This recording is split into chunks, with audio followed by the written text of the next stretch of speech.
ஒன்றிய அரசு தனது வரி வருவாயில் கிடைக்கும் நிதியில் குறிப்பிட்ட பகுதியை மாநிலங்களுக்கு பிரித்து வழங்கி வருகிறது.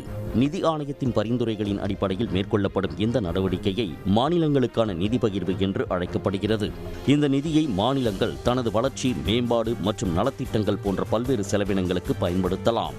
இந்நிலையில் பண்டிகை காலத்தையொட்டி அக்டோபர் 10ஆம் தேதி வழங்கவிருந்த நிதியை 10 நாட்களுக்கு முன்னதாகவே ஒன்றிய அரசு விடுவித்துள்ளது. இதில் தமிழ்நாட்டிற்கு குறைந்தபட்ச தொகையும், பாஜக ஆளும் உத்தரப்பிரதேசத்திற்கு அதிக தொகையும் ஒதுக்கப்பட்டுள்ளது.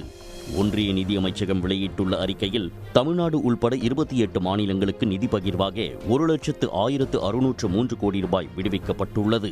இதில் தமிழ்நாட்டிற்கு 4,144 கோடி ரூபாய் விடுவிக்கப்பட்டிருக்கிறது.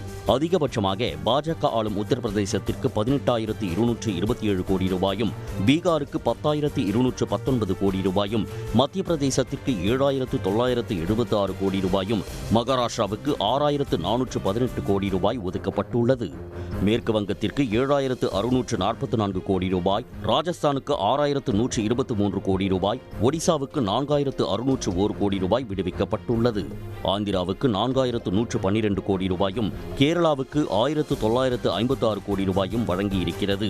வழக்கம் போல் வரிப்பகிர்வில் பாஜக ஆளும் மாநிலங்களுக்கு அதிக நிதியை அள்ளித் தந்துள்ள ஒன்றிய அரசு தமிழ்நாட்டிற்கு குறைவான நிதியை ஒதுக்கி ஓரவஞ்சனை செய்திருப்பதாக விமர்சனம் எழுந்துள்ளது.